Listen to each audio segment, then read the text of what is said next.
Hello मित्रों, नमस्कार। मैं ज्वाला तिवारी एक बार फिर से आप लोगों के बीच में हाजिर हूँ। आप सभी दर्शकों को मैं तहे दिल से स्वागत, अभिनंदन, वंदन करता हूँ।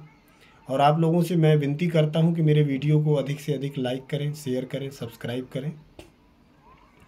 और कुछ भी मेरे द्वारा अगर आपको नेगेटिव फील हो तो मुझे कमेंट करके ज़रूर बताएं।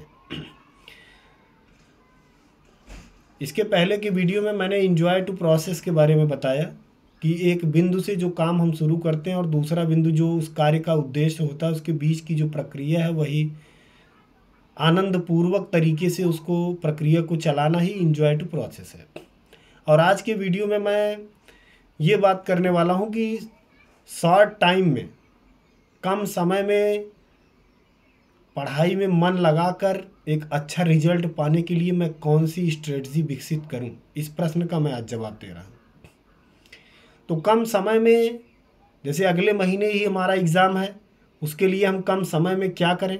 उसके लिए सबसे ज़्यादा ज़रूरी है कि हम टाइम मैनेजमेंट का ध्यान दें। और टाइम मैनेजमेंट का ध्यान देने के लिए क्या ज़रूरी है कि हमारा मन, हमने टाइम मैनेजमेंट तो बना लिया, लेकिन हमारा मन भी उस काम के लिए स्वस्थ होना चाहिए, हमारा मन लगना भी चाहिए। नहीं तो पता लगा किताबों का मेज पे अंबार लगा हो और पढ़ने में हमारा मन ही ना लग रहा हो। तो सबसे ज़्यादा ज़रूरी है कि पढ़ाई के लिए स्वस्थ मन, और स्वस्थ मन के लिए ज़्यादा ज़रूरी है कि मन को तैयार करना। कैसे हम जाने कि हमारा मन स्वस्थ है? जब आपका मन किसी काम में लग रहा है तो स्वस्थ है, और अगर आपका मन अच्छे काम में नहीं लग रहा है तो वो स्वस्थ नहीं, अस्वस्थ मन है।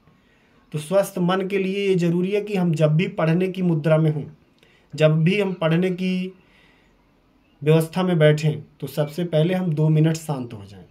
और 2 मिनट शांत होकर अपने दिमाग को एक मैसेज दें। अपने दिमाग में ये विचार करें कि मैं इस काम को कर सकता हूँ, और इस काम को मैं बहुत अच्छे से कर सकता हूँ, और इस काम को करना मेरे लिए खेल जैसा है। अपने अंदर उस पढ़ाई के प्रति, उस परीक्षा के प्रति ये संदेश देना होगा कि ये मेरे सामने बहुत छोटी चीज़ है, मेरी जो क्षमता है उसके सामने ये बहुत छोटी चीज़ है। और इसके लिए आपको 2 मिनट शांत होकर अपने आप को इस चीज़ के लिए सेल्फ मोटिवेशन करना होगा। और जब धीरे धीरे ये प्रक्रिया चलने लगेगी तो आप सेल्फ मोटिवेट होकर ही ऐसी प्रक्रिया में आ जाएंगे कि आपका काम बहुत आसान होने लगेगा। और कभी भी पढ़ाई में 1 साल का, 6 महीने का, इतना लंबा टाइम पीरियड का कभी भी टारगेट नहीं बनाना चाहिए। आप 1 सप्ताह का ही बनाइए, आप 3 दिन का ही बनाइए, आप 1 दिन का बनाइए, आप 1 घंटे का बनाइए। आप मोटी मोटी किताबों के बोझ से मत दबिए, आप एक छोटे से टॉपिक को चुनिए। क्योंकि जिस दिन मेरा इंटरेस्ट जग जाएगा तो उस दिन हम मोटी किताबें भी पढ़ना मेरे लिए आसान सी बात हो जाएगी। और मोटी किताब को रखना और कमरे में सजाना ज़रूरी नहीं है, ज़रूरी है कि वो हमारे लिए ग्राह्य हो। और ग्राह्य होने के लिए ज़रूरी है कि हम स्वयं के मस्तिष्क में ये विचार डालें कि हम इस काम को कर सकते हैं, और ये काम मेरे लिए बहुत ही ईजी है, और इस काम को करने की सारी योग्यताएं मेरे पास हैं। तो उसके लिए ज़रूरी है कि आप जब भी पढ़ाई स्टार्ट करें तो पहले खुद को 2 मिनट शांत होकर अपने मन को ये संदेश दें कि मैं इस काम को कर सकता हूँ, और ये काम बहुत ईजी है, और मेरी क्षमता से बहुत छोटा काम है। ये सोच के आप बैठिए। और दूसरी चीज़, ये तो फर्स्ट पॉइंट हो गया। दूसरा ये है कि आप जो भी चीज़ें पढ़ें उसका रिवीजन ज़रूर करें।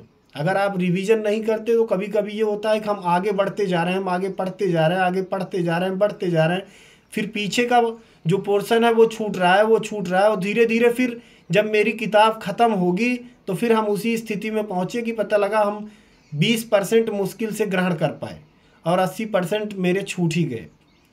तो इसके लिए सबसे ज़्यादा ज़रूरी है कि आज हमने जो पढ़ा उसका कल हम रिवीजन करें। और तीसरा जो सबसे लास्ट पॉइंट है, वो लास्ट पॉइंट ये है कि हर समय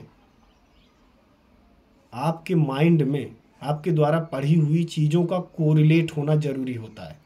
जैसे हमने हिस्ट्री पढ़ा, केमिस्ट्री पढ़ा, स्टैटिक्स पढ़ा, ये सब सब्जेक्ट आंकड़ों के हैं, ये सब सब्जेक्ट फार्मूलों के हैं। और इसके लिए आपके सेल्फ के फार्मूले बनाने बहुत ज़रूरी होंगे, क्योंकि किताबों में जिस तरह से लिखा है वैसे याद कर पाना बहुत मुश्किल सी बात है। उसके लिए आपको जो भी एक छोटा सा सूत्र बना लीजिए, किसी भी चीज़ का सूत्र बना लीजिए, उसमें जो पहले पहले अक्षर हैं उनको आप सेट कर लीजिए, ताकि उस सूत्र को जैसे ही पढ़िए और एग्ज़ाम में आप पहुँचिए और सूत्र के हिसाब से तुरंत पकड़ लीजिए फला प्रश्न का फला उत्तर होगा। तो इन 3 चीज़ों का ध्यान देना बहुत ज़रूरी है। और चौथी चीज़ मैंने ये बताया था कि आप लेखन का अभ्यास डेली करें। और लेखन अभ्यास ये नहीं कि हम एक प्रश्न बना लिए और उसको लिख रहे हैं 3 घंटे तक, ऐसा नहीं।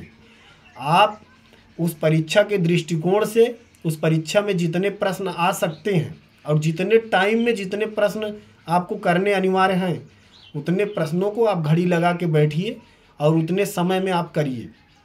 आप 1 दिन 2 दिन 4 दिन नहीं कर पाएंगे, लेकिन धीरे धीरे आपकी ये प्रक्रिया हो जाएगी कि आप समय से पहले और उतने ही शब्दों में आप महत्वपूर्ण उत्तर लिखने में अपने आप को सक्षम पाएंगे। तो परीक्षा के दृष्टिकोण से ये जो मुझे महत्वपूर्ण बिंदु लगे मैं आप लोगों के बीच साझा किया हूँ। और मेरे द्वारा अगर कुछ भी निगेटिव आपको लग रहा हो तो आप कमेंट करके मुझे ज़रूर बताएं। जय हिंद, जय भारत।